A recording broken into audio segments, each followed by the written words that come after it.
This video is in no way meant to endorse, glorify, or promote any illegal activities. This channel is purely for harm reduction and sharing information.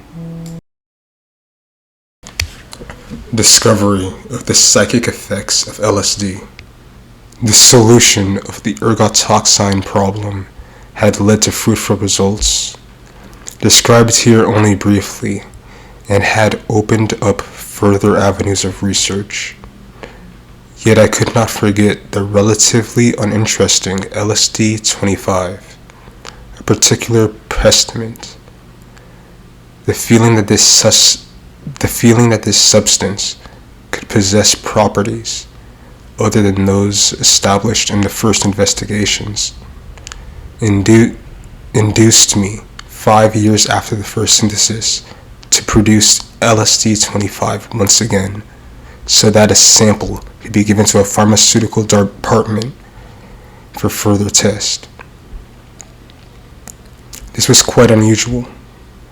Experimental substances, as a rule, were definitely stricken from the research program if once found to be lacking in pharmaceutical interest. Nevertheless, in the spring of 1943, I repeated the synthesis of LSD-25. As in the first synthesis, this involved the production of only a few centigrams of the compound. In the final step of the synthesis, during the purification and crystallization of the lysergic acid diethylamide in the form of tartaric acid salt, I was interrupted in my work by unusual sensations. The following description of this incident comes from the report that I sent at the time to Professor Stroll. Last Friday, April 16th, 1943, I was forced to interrupt my work in the laboratory in the middle of the afternoon and proceed home, being affected by remarkable restlessness combined with a slight dizziness. At home, I lay down and sank into a not unpleasant, intoxication-like condition, characterized by extremely stimulated imagination. In a dreamlike state, with eyes closed, I found the daylight to be unpleasantly glaring. I perceived an unintentional stream of fantastic pictures, extraordinary shapes, with intense kaleidoscopic play of colors. At some 2 hours after this condition faded away.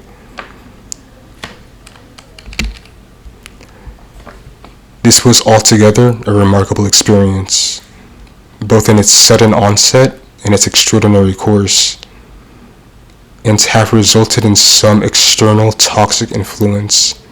I summarized the connection with this substance I had been working with at the time, lysergic acid diethylamide tartrate.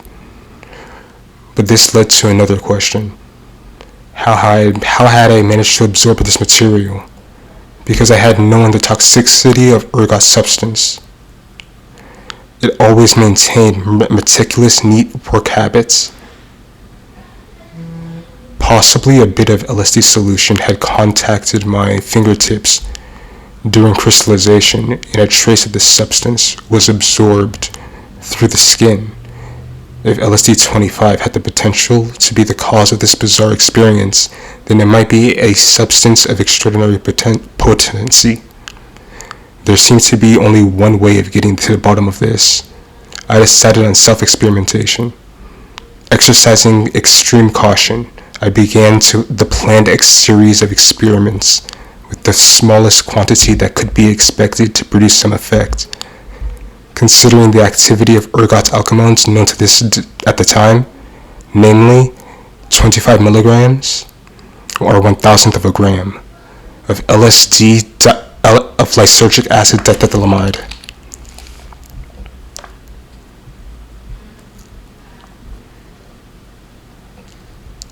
Quoted below is the entry for this experiment in my laboratory journal, April 19th, 1943. April 19th, 1943, 16:20, 4:20, 0.5 cc of half promille aqueous solution of diethylamide tartrate orally are half taken with about 10 cc of water, tasteless.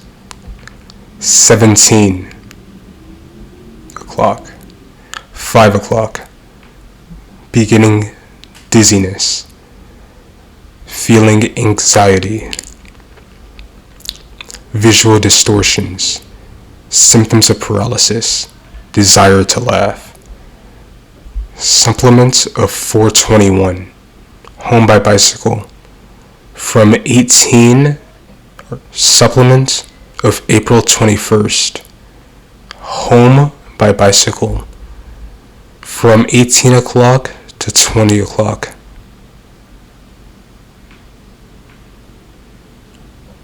Most severe crisis, see self-report.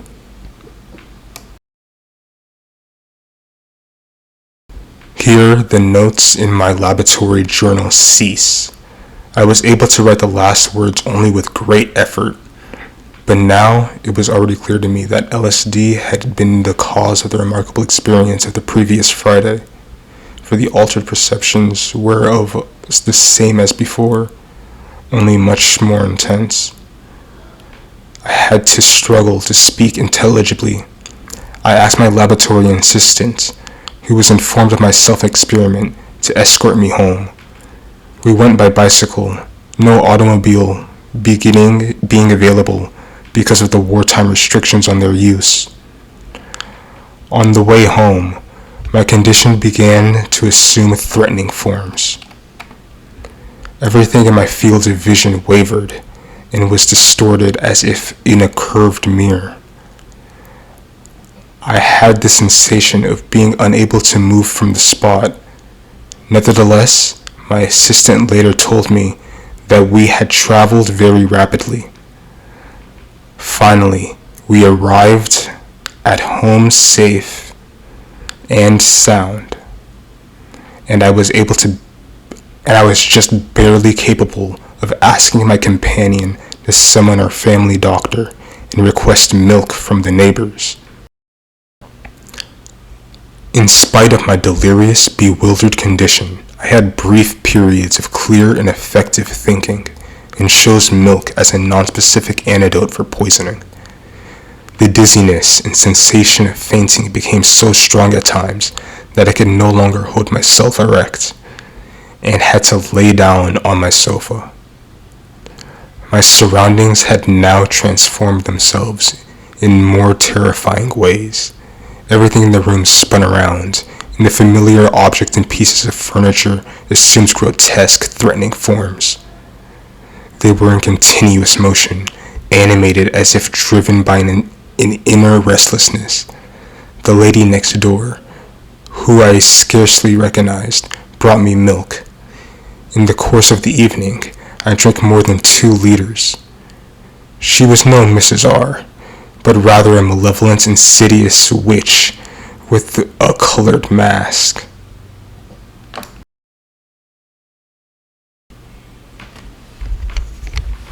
Even worse than the demonic transformations of the outer world were the altercations that I perceived in myself, in my inner being, my exertion of my will, every attempt to put an end to this disintegration of my outer world and the dissolution of my ego seemed to be a wasted effort.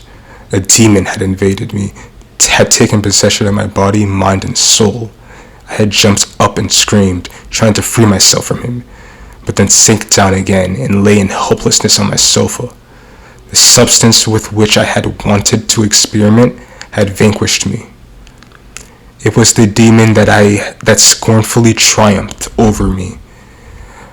I was seized by the dreadful fear of going insane. I was had taken to another world, another place, another time.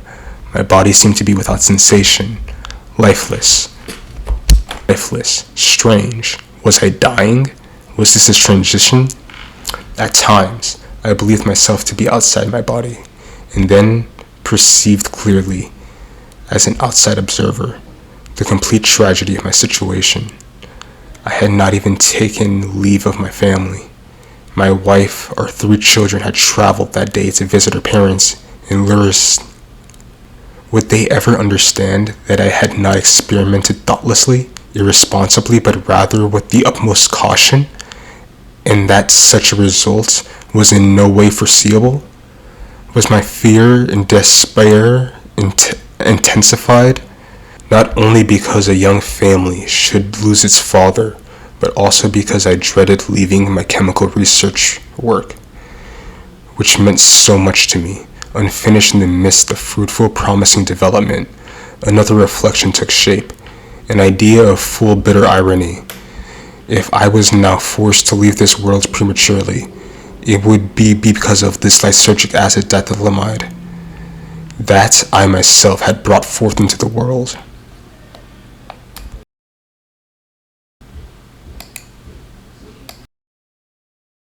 By the time the doctor arrived, the climax of the despondent condition had already passed.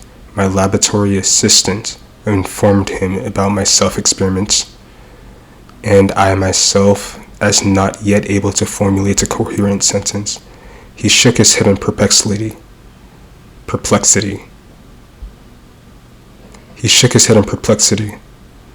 After my attempts to describe the mortal danger that threatened my body, he could not detect no abnormal symptoms other than an extremely dilated pupils, pulse, blood pressure, breathing were all normal.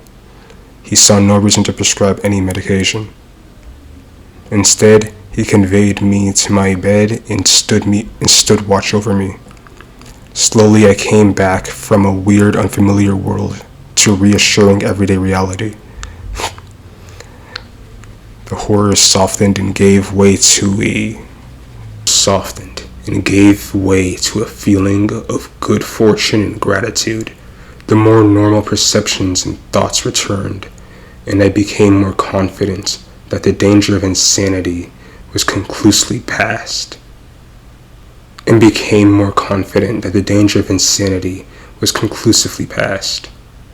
Now, little by little, I could begin to enjoy the unprecedented colors and play of shapes that persisted behind my closed eyes. Kaleidoscopic, fantastic images surged in on me, alternating, variegating, opening, and then closing themselves in circles and spirals. It was particularly remarkable how every acoustic perception, such as the sound of a door, generated a vividly changing image, with its own consistent form and color. Late into the evening, my wife returned home from Lourdes. Someone had informed her by telephone that I was suffering a mysterious breakdown. She had returned home at once, leaving the children behind with their parents. By now, I had recovered myself sufficiently to tell her what had happened. Exhausted, I then slept to awake next morning refreshed with a clear head, though still somewhat tired physically. A sensation of well-being and renewed life flowed through me. Breakfast tasted delicious and gave me extraordinary pleasure.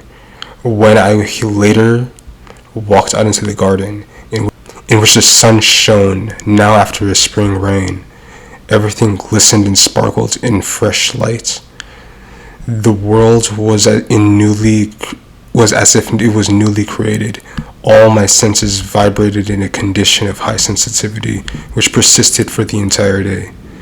This self-experiment showed me that LSD-25 behaved as a psychoactive substance with extraordinary properties and potency. There was little to my knowledge, no other known substance that had such profound psychic effects in such extremely low doses, that caused such dramatic changes in human consciousness and our experience of the inner and outer world. What seemed even more significant was that I could remember the experience of LSD inebriation in every detail. This could only mean that the conscious recording function was not interrupted, even in the climax of the LSD experience, despite the profound breakdown of the normal world. For the entire duration of the experiment, I had even been aware of participating in an experiment. But despite this recognition of my condition, I could not with every exertion of my will shake off the LSD world. Everything was experienced as completely real, as alarming reality, alarmingly, because the picture of the other, familiar, everyday reality was still funnily preserved in the memory for comparison. Another surprising aspect of LSD was its ability to produce such a far-reaching, powerful state of inebriation without leaving a hangover. Quite the contrary, on the other day after the LSD experiment, I felt myself to be, as clearly described, in excellent physical and mental condition. I was aware that LSD, a new active compound with such properties, would have to be of use in pharmacology, in neurology, and especially in psychiatry. That it would attract the interest of concerned specialists. But at the time, I had no inkling that the new substance would also come to be used beyond medical science as an inebriant in the drug scene. Since my self-experiments have revealed LSD is its terrifying, demonic aspect, the last thing I could have expected was that this substance could have ever found its application as anything approaching a pleasure drug. I failed, moreover, to recognize the meaningful connection between LSD inebriation and a spontaneous visual experience until much later. After further experiments, which were carried out at far lower doses and under direct conditions, the next day I wrote to Professor Stoll the above-mentioned report above my extraordinary experience with LSD-25 and sent a copy to the director of the pharmaceutical department, Professor Rothman. As expected, the first reaction was incredulous astonishment. Instantly, a telephone call came from management. Professor Stoll, are you certain you made no mistake in the weighing? Is the stated dose correct? Professor Rothman also called, asking the same question. I was certain of this point, for I had executed the weighing and no known substance had displayed even the slightest psychic effect in the fraction of a milligram doses. An active compound of such potency seemed almost unbelievable. Professor Rothman himself and the two of his colleagues were the first to repeat my experiment.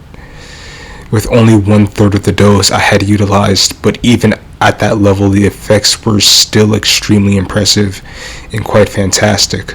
All doubt about the statements in my report were eliminated.